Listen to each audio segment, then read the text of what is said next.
이렇게 어린 아기들이 화상을 입는다고요? 집안에서 우리 아기가 얼마든지 화상을 입을 수 있다고요? 우리 가족의 행복한 보금자리.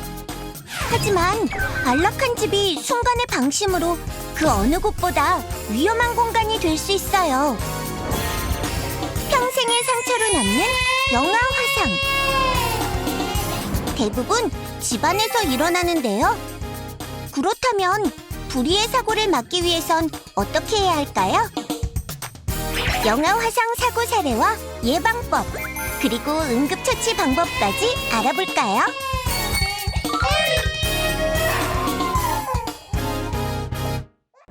응급실을 찾는 주된 원인으로 손꼽히는 화상사고. 보건복지부의 통계 자료에 따르면 화상사고를 가장 많이 당하는 연령은 4세 이하로 무려 26.9%에 달합니다. 또한 한 화상 전문 병원의 환자를 살펴보면 출생 후 만 1세까지의 영아가 전체 환자의 45%를 차지할 정도로 매우 많습니다. 화상은 열에 의해 신체 조직이 손상되는 겁니다. 뜨거운 불이나 액체, 기체 또는 뜨거운 물체나 화학약품 등으로 인해 우리 몸이 다치는 것을 말하는데요.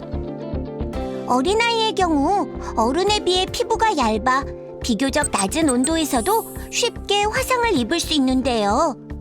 그래서 더욱더 주의해야 합니다. 또한 아이들은 반사 능력이 떨어져 갑작스러운 상황에 빠른 대처를 할 수 없는데요. 그래서 중증 화상을 입을 가능성이 높습니다. 게다가 면역 기능이 약해 화상으로 인한 합병증 발생 가능성이 높으며 미성숙한 피부 조직으로 치료에 어려움이 많은데요. 이런 점 때문에 화상 범위가 20% 이상일 때 중화상으로 보는 성인과는 달리 아이들은 10%만 돼도 중증 화상 환자로 분류합니다. 그리고 화상 때문에 성장판이 손상되면 팔이나 다리 또는 손이 구부러지지 않는 신체적 기형과 발달 장애가 생깁니다. 또한 아이가 커감에도 화상이 심한 부위는 성장을 하지 않기 때문에 성인이 될 때까지 여러 번의 재수술을 하게 될 수도 있습니다. 이처럼 화상은 치료가 힘든 경우가 많고 치료한 후에 흉터가 남을 경우 친구들의 놀림이나 사람들의 왜곡된 시선 때문에 마음의 상처가 되기도 합니다. 한편 아이의 화상 사고는 부모님에게도 우울증이나 외상 후 스트레스를 남길 만큼 큰 충격을 주는데요. 자신이 주의를 기울이지 않아 아이가 다쳤다는 죄책감으로 오랜 시간 괴로워하는 경우가 대부분입니다. 결국 화상 사고는 아이와 부모 모두에게 큰 고통을 안겨줍니다. 돌 이전의 영아들은 기어다니면서 무언가를 잡고 입으로 넣는 특성 때문에 주변에 뜨겁고 위험한 물건이 있을 때 사고를 당하기 쉽습니다. 그렇다면 화상의 위험이 도사리고 있는 곳은 어디일까요? 쇼핑몰과 식당, 그리고 교육기관 등 다양한데요. 하지만 영아 화상 사고가 가장 많이 일어나는 곳은 따로 있습니다. 바로 가정입니다. 무려 93.2%에 달하는데요. 특히 주방에서 화상 사고가 가장 많이 일어납니다. 화상은 원인에 따라 여러 종류로 나뉩니다. 고온의 액체 때문에 난 상처는 열탕 화상, 높은 온도의 고체에 다친 것을 접촉 화상, 그리고 수증기 등 뜨거운 기체가 원인일 경우는 증기 화상이라고 합니다. 이외에 감전 사고와 같은 전기 화상과 불꽃을 직접 닿은 것이 원인인 화염 화상이 있습니다. 이 중 영아 화상 사고의 최대 원인은 바로 열탕 화상입니다. 주로 뜨거운 물이나 국물, 그리고 커피나 기름에 의해 발생하는데요. 70도 이상의 액체에 1초만 접촉해도 깊은 2도 화상을 입을 수 있기 때문에 각별히 주의해야 합니다. 특히 아기의 경우 이유식과 미역국, 그리고 뜨거운 물 등의 화상을 입는 경우가 많아 조심해야 합니다. 이번엔 영아 화상 사고 예방법에 대해 살펴볼까요? 집안에서 가장 위험한 공간은 바로 주방입니다. 우선 전기밥솥은 아이의 손이 닿지 않는 곳에 둬야 합니다. 뜨거운 증기를 만지면 손가락과 손바닥을 다칠 수 있고, 화상이 심할 경우엔 손가락 관절에 운동장애가 생길 수 있습니다. 요리를 할 땐 아이를 업지 않고 해야 합니다. 등 뒤에 있는 아이의 행동을 예측할 수 없어 위험하기 때문인데요. 아이가 뜨거운 음식이 담긴 냄비 손잡이를 잡아당기면서 내용물이 쏟아져 화상을 입는 경우가 있습니다. 또한 손잡이가 달린 조리도구를 가열할 때는 손잡이를 안쪽으로 돌려놓으면 화상 사고를 예방할 수 있습니다. 정수기는 아이의 손이 닿지 않는 곳에 설치해야 합니다. 아이가 호기심에 온수 버튼을 눌러서 화상을 입을 수 있기 때문입니다. 겨울철에 자주 쓰는 전기포트 역시 아이의 손이 닿지 않는 곳에 놔야 합니다. 전선을 잡아당겨 뜨거운 물이 쏟아지는 바람에 화상을 입는 사례가 있기 때문인데요. 이 경우 화상의 정도가 심하고 범위가 넓은 경우가 많습니다. 또한 안전을 위해 쓰고 남은 뜨거운 물은 바로 버리는 것이 좋습니다. 이번엔 식탁에서 지켜야 할 화상 예방 수칙을 알아볼까요? 우선 식탁에는 아이들이 쉽게 잡아당길 수 있는 식탁보나 식탁 매트를 깔지 않는 것이 좋습니다. 그리고 아이를 안고 라면이나 커피 등 뜨거운 음식을 먹는 것은 절대 금물입니다. 아이가 손으로 그릇을 치거나 갑자기 움직이면 뜨거운 국물이 쏟아져 화상을 입게 됩니다. 이유식은 충분히 식힌 후에 그릇에 담아야 합니다. 그렇지 않으면 아이가 뜨거운 이유식에 손을 넣고 장난치다 화상을 입을 수 있는데요. 이유식은 물보다 끈적거리기 때문에 피부와 접촉 시간이 길어져 화상의 정도가 심해집니다. 이번엔 욕실에서 일어날 수 있는 영아 화상 사고를 살펴보고 예방법을 알아보겠습니다.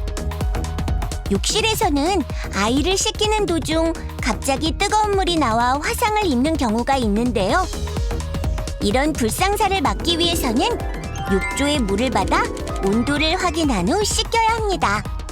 최근에는 세면대 위에 놓고 쓰는 아기 비데의 사용이 늘면서 화상 사고가 일어나기도 하는데요. 아기가 발로 수도꼭지를 온수 방향으로 차서 화상을 입거나 물의 온도가 일정치 않아 사고가 일어나는 경우가 있습니다. 그러니 세면대에서 아기 비데를 쓸 때는 반드시 손으로 물을 받아서 끼얹어야 하고, 수도꼭지가 온수로 과다하게 돌아가지 않게 하는 안전장치를 사용해야 합니다. 이 밖에도 가정에는 다양한 화상 위험이 도사리고 있는데요. 한국소비자원의 조사에 따르면 영아에게 많이 발생하는 화상 사고의 원인 중 하나가 바로 전기 고데기라고 합니다. 10세 미만에게서 일어난 고데기 화상 사고 중 1세 영아의 비율은 무려 64.9%. 가열된 고데기를 만지거나 움켜쥐어서 다치는데요. 고데기 사용 후에는 전선을 뽑고 발열판의 열기가 식을 때까지 아이의 손이 닿지 않는 곳에 둬야 합니다. 그리고 다리미 역시 마찬가지로 관리해야 하는데요. 아기가 잘 때 다리미를 쓰고 안전하게 정리하는 것이 좋습니다. 마지막으로 살펴볼 것은 콘센트입니다. 호기심 많은 아이들이 눈높이에 있는 콘센트에 쇠로 된 젓가락이나 머리핀을 끼워 넣는 경우 손에 전기 화상을 입게 됩니다. 전기 화상은 치료 기간이 길고 인대와 근육에 손상을 입는 경우가 많아 각별히 조심해야 하는데요. 평소 사용하지 않는 콘센트는 안전덮개로 막아두면 사고를 예방할 수 있습니다. 이번엔 아기가 화상을 입었을 때 어떻게 대처해야 할지 응급처치법을 알아보도록 하겠습니다. 뜨거운 물에 화상을 입었다면 재빨리 찬물로 식혀줘야 합니다. 흐르는 물에 15분에서 20분 이상 열을 충분히 식히는 것이 좋은데요. 화상 부위가 넓은 경우에는 저체온증에 빠질 수 있으니 몸 전체를 담그지 말고 흐르는 물을 고르게 뿌려 식혀야 합니다. 뜨거운 물에 젖은 옷은 벗기지 말고 가위로 잘라 신속하게 제거해야 합니다. 그래야 열과의 접촉 시간을 줄여 손상을 최소화할 수 있습니다. 화상 부위를 식힌 후에는 팔찌나 목걸이 등 장신구를 빼야 합니다. 금속의 장신구는 열을 머금고 있어 화상을 깊어지게 하고 화상 부위가 부어오를 경우엔 혈액순환을 방해합니다. 응급조치를 한 후에는 바로 병원을 찾아 전문의에게 진료를 받는 것이 바람직한데요. 깨끗한 천이나 붕대로 화상 부위를 감싼 후 이동해야 합니다. 이때 붕대는 너무 조이지 않게 감아야 합니다. 그렇다면 이번엔 화상을 더욱 악화시키는 잘못된 응급처치에 대해 알아볼까요? 상처를 최소화하고 후유증을 막는 응급처치. 하지만 잘못된 응급처치는 오히려 위험할 수 있는데요. 대표적인 것이 화상 부위에 얼음을 직접 대는 겁니다. 자칫 얼음의 차가운 성질이 화상을 진정시킨다고 생각할 수 있는데요. 하지만 얼음은 통증 완화에는 효과가 있지만 상처 주변의 혈관을 수축시켜 혈액순환 장애를 일으킬 수 있습니다. 결국 피부 재생에 필요한 피해 순환을 방해하는 셈입니다. 또한 민간요법은 피해야 합니다. 화상 상처에 효과가 있다고 증명된 것이 없고 도리어 감염 등으로 상처를 악화시킬 수 있기 때문입니다. 그리고 전문의의 처방 없이 연고를 바르는 것도 권장하지 않습니다. 자칫하면 상처 치유를 지연시킬 수 있고 감염 또는 피부염을 일으키는 원인이 될 수 있기 때문입니다. 게다가 적절하지 않은 연고는 병원에서 모두 닦아내야 할 수도 있습니다.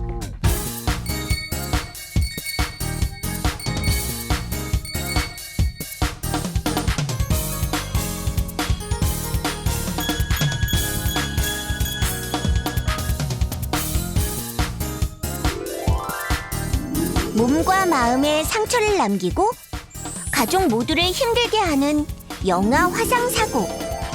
사소한 부주의와 방심이 사고의 주요 원인인 만큼 예방 수칙을 지킨다면 얼마든지 막을 수 있습니다.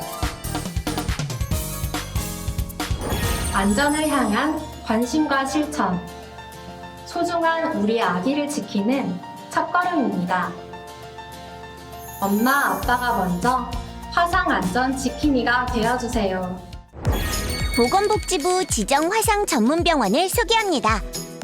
화상을 입었을 경우 각 지역마다 화상을 전문으로 다루는 병원을 찾아서 방문하시는 것이 바람직합니다.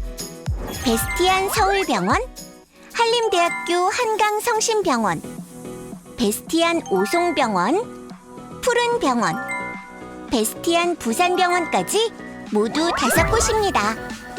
화상 전문병원으로 24시간 화상 응급실과 소아화상센터 등을 갖춘 베스티안 병원은 서울, 청주, 부산에 자리해 전국의 화상 환자를 돌보고 있습니다. 우리 아이들이 화상으로부터 안전한 세상. 베스티안 재단과 인구보건복지협회가 만들어갑니다.